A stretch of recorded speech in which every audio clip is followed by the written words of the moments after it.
Hello. This is a talk called Certainty in an Uncertain World. It was given on the 28th of February 2026, the day after America and Israel sent in bombs into Iraq. A deputy head tells teenagers that they're being educated for jobs that do not at present exist. Now, this may well be an exciting time for one or two who think, gosh, it's an unknown future, we can have a go at anything.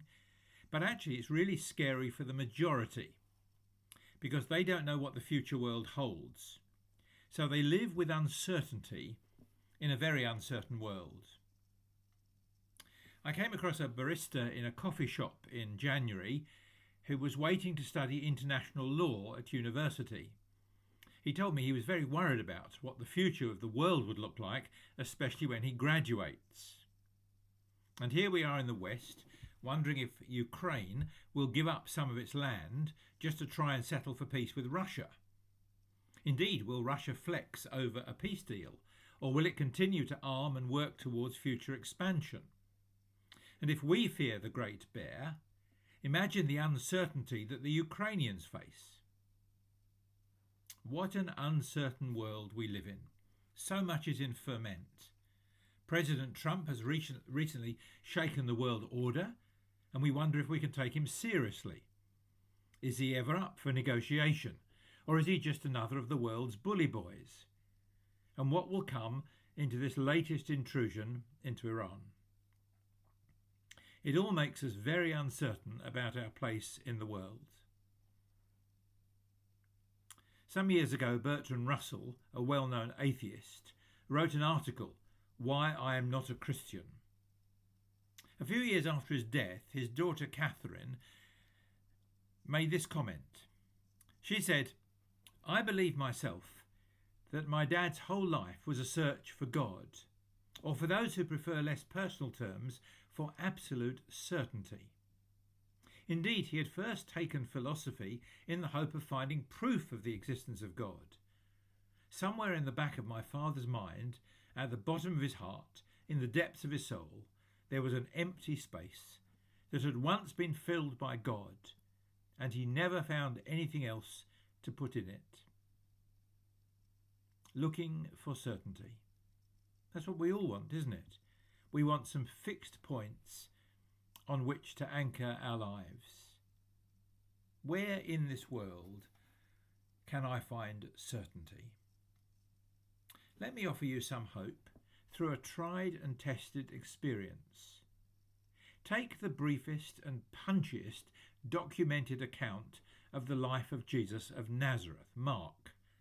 Mark wrote what we call a gospel, a good news account or an account of good news about Jesus of Nazareth.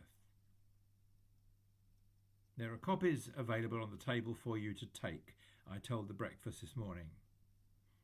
As you read it through, ponder the main character, Jesus, born in Bethlehem, died and buried in Jerusalem. Is he for real, or is he just fiction? What does he say? What does he do? Why did he come to this earth? And what is his legacy? I think, and I hope, you'll be intrigued by all that he says and does.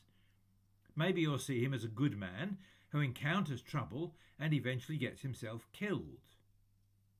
Maybe you'll become curious about his trial, the way he won't answer, particularly to Pilate, and the way he turns the other cheek. And what about the few words that he does actually say, especially that enigmatic cry, my God, why have you forsaken me? When he's hanging up nailed to the cross. That may well leave you very puzzled. It is a puzzling statement. However, unlike most biographies, the story doesn't end with his death. Yes, there is a burial, but then there is the most amazing comeback. You see, as his friends go to the grave, in order to continue the burial rites, they cannot find him. The tomb is actually empty. and the sealed stone in front is moved to one side, and the guards are no longer there. Gradually during that day, which we call Easter Sunday, people start to meet him, alive again, but he's different. Yes, he's the same person, but he's a bit different. He comes and goes into locked rooms. And you long to know more about this man. Who is he? What was the purpose of his life? Why did he die and rise again? So you carefully consider Jesus of Nazareth. And maybe you conclude that he is for real. As you do so, would you be prepared to say that you have found certainty in an uncertain world? You see, the events of his life, his death, his resurrection are profound. The fact he did not remain in that tomb, he was seen and identified by people, walking into locked rooms and showing the scars of his execution, cooking a meal on the lakeshore for his friends, telling them where to find fish, and then explaining to others on a walk all that had happened to him in the last few days, and showing that it had been predicted in the Jewish scriptures. As you carefully absorb this information, I hope you'll find yourself captivated by the man called Jesus, and especially his comeback. Is he for real? What about his living, dying and rising? What's the point of all that? Is it part of an eternal plan to draw us in? Is this a man you can look up to and trust? A man who keeps his word? A man who can do something for you that no one else can do? A man, because of his death and resurrection, can change you and give you inner peace, satisfaction and hope. Isn't that what we're all looking for? Hope. We can't live without it.